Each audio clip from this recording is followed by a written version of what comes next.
Arabella, this is Grandad Goo, and I am going to read you a special Christmas book, The Night Before Christmas.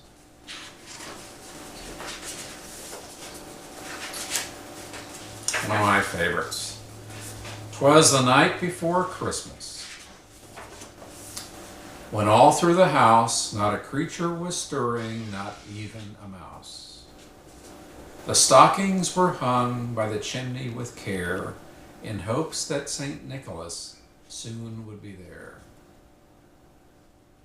The children were nestled all snug in their beds, while visions of sugar plums danced in their heads. And Mama in her kerchief and I in my cap had just settled down for a long winter's nap, when out on the lawn there rose such a clatter, I sprang from my bed to see what was the matter.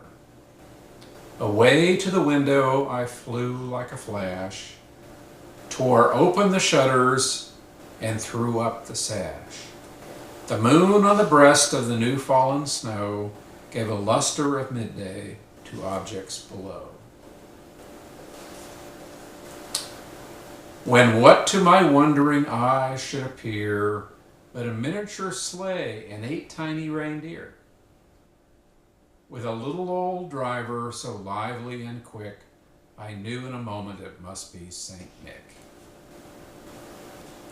More rapid than eagles, his coursers they came, and he whistled and shouted and called them by name. Now Dasher, now Dancer, now Prancer and Vixen. On Comet, on Cupid, on Donder and Blitzen.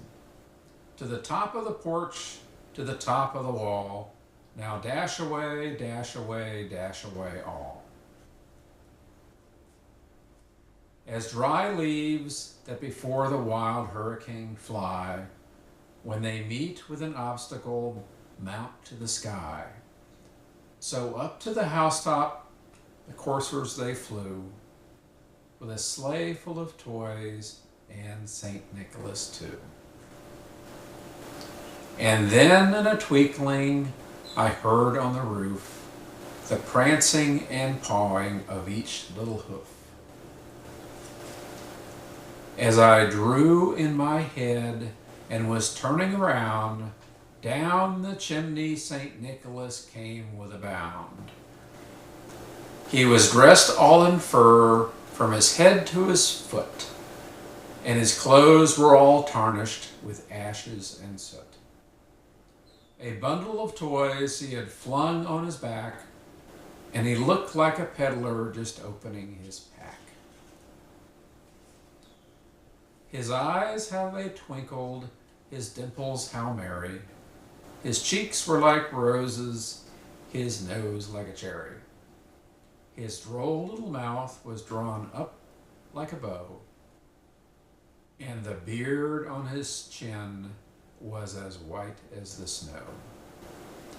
The stump of a pipe he held tight in his teeth, and the smoke it encircled his head like a wreath. He had a broad face and a little round belly that shook when he laughed like a bowl full of jelly. He was chubby and plump, a right jolly old elf, and I laughed when I saw him in spite of myself.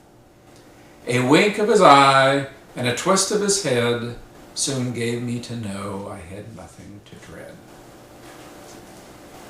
He spoke not a word, but went straight to his work, and filled all the stockings, then turned with a jerk, and laying a finger aside of his nose, and giving a nod, up the chimney he rose. He sprang to his sleigh, to his team gave a whistle, and away they all flew like the down of a thistle.